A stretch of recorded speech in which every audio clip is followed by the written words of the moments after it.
તત્વના લક્ષણનું તથા ઉત્પત્તિનું. સ્વામિનારાયણે સંવત 1876 માક્ષર સુધી પૂનમને દિવસ શ્રીજી મહારાજ શ્રી ગરડા મધ્યે દાદા ખાચરના દરબારમાં વિરાજમાન હતા અને સર્વ શ્વેત વસ્ત્ર ધારણ કર્યા હતા અને પોતાના મખારવિંદની આગળ સાધુ તથા દેશ દેશના હરિભક્તની સભા ભરાઈને બેઠી હતી. પછી શ્રીજી મહારાજ બોલ્યા છે, જગતના કારણ એવા જે પુરુષ, પ્રકૃતિ, કાળ અને મહતત્વાદિક 24 તત્વ એમના સ્વરૂપને જ્યારે જીવ જાણે છે ત્યારે પોતાને વિશે રહી જે અવિદ્યા અને તેના કાર્ય એવા જે 24 તત્વ તેના બંધન થકી મુકાય છે. ત્યારે મુક્તાનંદ સ્વામીએ પૂછ્યું છે, હે મહારાજ, એમનું સ્વરૂપ કેમ જાણવામાં આવે? ત્યારે શ્રીજી મહારાજ બોલ્યા છે, એમના સ્વરૂપ તો એમના લક્ષણને જાણવે કરીને જણાય છે. તે લક્ષણ કહીએ છીએ જે પ્રકૃતિના નિયંતા ને પ્રકૃતિ થકી વિજાતીય ને અખંડ ને અનાદિ ને અનંત ને સત્ય ને સ્વયં જ્યોતિ ને સર્વજ્ઞ ને દિવ્ય વિગ્રહ ને સમગ્ર આકાર માત્રની પ્રવૃત્તિના કારણ અને ક્ષેત્રજ્ઞ એવા પુરુષ છે. અને જે પ્રકૃતિ છે તે ત્રિગુણાત્મક છે ને જળચિદાત્મક છે ને નિત્ય છે ને નિર્વિશેષ છે અને મહદાદિક સમગ્ર તત્વ અને જીવ માત્ર તેનું ક્ષેત્ર છે અને ભગવાનની શક્તિ છે. અને ગુણ સામ્ય ને નિર્વિશેષ એવી જે માયા તેનો જે ક્ષોભ કરે છે તેને કાળ કહીએ. હવે મહત્તત્વાદિક જે તત્વ તેના લક્ષણ કહીએ તે સાંભળો. જે ચિત્તને અને મહત્તત્વને અભેદપણે જાણવું અને જે મહત્તત્વને વિશે સૂક્ષ્મ રૂપે કરીને સમગ્ર જગત રહ્યું છે અને પોતે નિર્વિકાર છે ને પ્રકાશમાન છે ને સ્વચ્છ છે ને શુદ્ધ સત્વમય છે અને શાંત છે. હવે અહંકારનું લક્ષણ કહીએ છીએ જે અહંકાર જે તે ત્રિગુણાત્મક છે અને ભૂતમાત્ર, ઇન્દ્રિયો, અંતઃકરણ, દેવતા અને પ્રાણ એ સર્વેની ઉત્પત્તિનું કારણ છે. અને એને વિશે શાંતપણું છે, ઘોરપણું છે અને વિમૂઢપણું છે. હવે મનનું લક્ષણ કહીએ છીએ જે મન જે તે સ્ત્રી આદિક પદાર્થની જે સમગ્ર કામના તેની ઉત્પત્તિનું ક્ષેત્ર છે અને સંકલ્પ વિકલ્પ રૂપ છે અને સમગ્ર ઇન્દ્રિયોનો નિયંતા છે. હવે બુદ્ધિનું લક્ષણ કહીએ છીએ જે બુદ્ધિને વિશે પદાર્થ માત્રનું જ્ઞાન રહ્યું છે અને સમગ્ર ઇન્દ્રિયોને વિશે જે વિશેષ જ્ઞાન છે તે બુદ્ધિવતે છે. અને જે બુદ્ધિને વિશે સંશય, નિશ્ચય, નિદ્રા અને સ્મૃતિએ રહ્યા છે. અને શ્રોત્ર, ત્વક, ચક્ષુ, રસના, ઘ્રાણ, વાક, પાણી, પાદ, પાયુ અને ઉપસ્થ એ જે 10 ઇન્દ્રિયો તેનું લક્ષણ તો એ છે જે પોતપોતાના વિષયમાં પ્રવર્તવું. હવે પંચમાત્રાના લક્ષણ કહીએ છીએ તેમાં શબ્દનું લક્ષણ તો એ છે જે શબ્દ જે તે અર્થમાત્રનો આશ્રય છે અને વ્યવહાર માત્રનો કારણ છે અને બોલનારાની જે જાતિ અને સ્વરૂપ તેનો જણાવનારો છે. અને આકાશને વિશે રહેવાપણું છે અને આકાશની માત્રા છે. અને શ્રોત્ર ઇન્દ્રિય કરીને ગ્રહણ કરવામાં આવે છે એ શબ્દનું લક્ષણ છે. હવે સ્પર્શનું લક્ષણ કહીએ છીએ જે સ્પર્શ છે તે વાયુની તન્માત્રા છે અને કોમળપણું, કઠણપણું, શીતળપણું, ઉષ્ણપણું અને ત્વચાએ કરીને ગ્રહણ કરવાપણું એ સ્પર્શનું સ્પર્શપણું છે. હવે રૂપનું લક્ષણ કહીએ છીએ જે પદાર્થ માત્રના આકારને જણવી દેવાપણું અને તે પદાર્થને વિશે ગૌણપણે રહેવાપણું અને તે પદાર્થની રચનાએ કરીને પરિણામપણું અને તેજ તત્વનું તન્માત્રાપણું અને ચક્ષુ ઇન્દ્રિય કરીને ગ્રહણ કરવાપણું એ રૂપનું રૂપપણું છે. હવે રસનું લક્ષણ કહીએ છીએ જે મધુરપણું, તીખાપણું, કશાયેલાપણું, કડવાપણું, ખાટાપણું, ખારાપણું અને જળનું તન્માત્રાપણું અને રસના ઇન્દ્રિય કરીને ગ્રહણ કરવાપણું એ રસનું રસપણું છે. હવે ગંધનું લક્ષણ કહીએ છીએ જે સુગંધપણું, દુર્ગંધપણું અને પૃથ્વીનું તન્માત્રાપણું અને ઘ્રાણ ઇન્દ્રિય કરીને ગ્રહણ કરવાપણું એ ગંધનું ગંધપણું છે.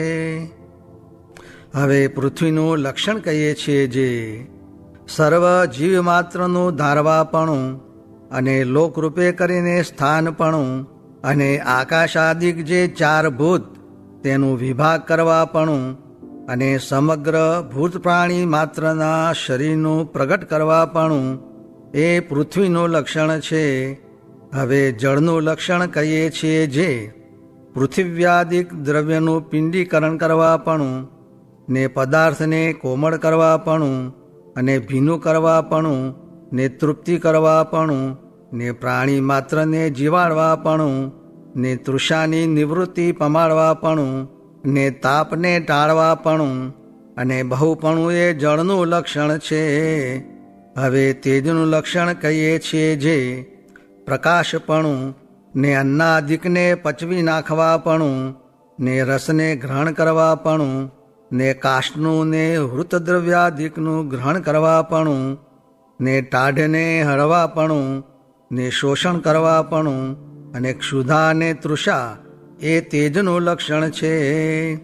હવે વાયુનું લક્ષણ કહીએ છીએ જે વૃક્ષાદિકને કંપાવવાપણું ને તૃણાદિકને ભેળા કરવાપણું ને શબ્દ, સ્પર્શ, રૂપ, રસ અને ગંધ એ જે પંચ વિષય તેને શ્રોત્રાદિક પંચ ઇન્દ્રિયો પ્રત્યે પમાડવાપણું અને સર્વ ઇન્દ્રિયોનો આત્માપણું એ વાયુનું લક્ષણ છે.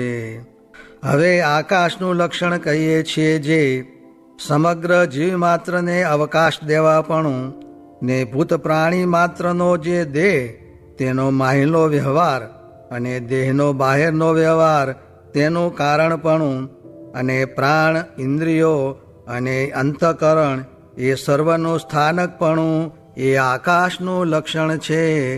એવી રીતે 24 તત્વ, પ્રકૃતિ, પુરુષ અને કાળ એમના જો લક્ષણ જાણે તો એ જીવ અજ્ઞાન થકી મુકાય છે. અને એ જે સર્વે તેની ઉત્પત્તિ જાણવી તે ઉત્પત્તિ કહીએ છીએ જે પોતાના ધામને વિશે રહ્યા એવા જે શ્રી કૃષ્ણ ભગવાન તે અક્ષર પુરુષ રૂપે કરીને માયાની વિશે ગર્ભને ધરતા હવા ત્યારે તે માયા થકી અનંત કોટી જે પ્રધાન અને પુરુષ તે થતા હવા તે પ્રધાન પુરુષ કેવા છે તો અનંત કોટી બ્રહ્માંડની ઉત્પત્તિના કારણ છે.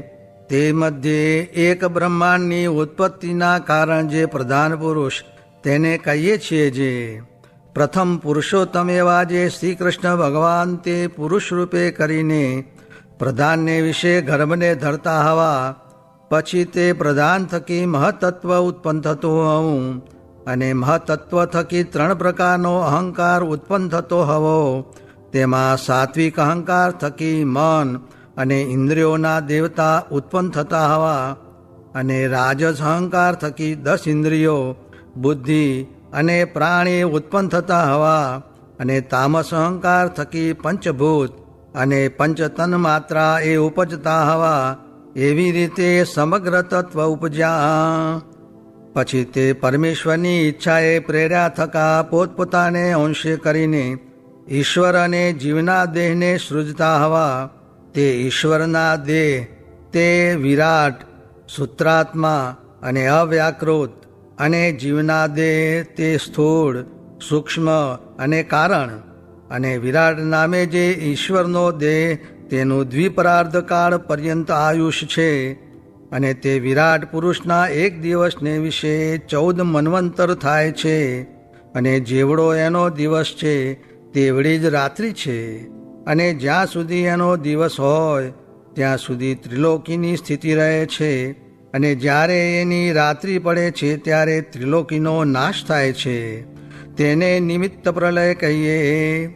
અને જ્યારે તે વિરાટ પુરુષનો દ્વિપ્રાર્ધ કાળ પૂરો થાય છે ત્યારે વિરાટ દેહનો સત્યાધિક લોકે સહિત નાશ થાય છે, અને મહદાદિક જે 24 તત્વ પ્રધાન પ્રકૃતિ અને પુરુષ એ સર્વે મહામાયાને વિશે લય પામે છે. તેને પ્રાકૃત પ્રલય કહીએ. અને એ મહામાયા તે અક્ષર બ્રહ્મના પ્રકાશને વિશે લય પામે છે.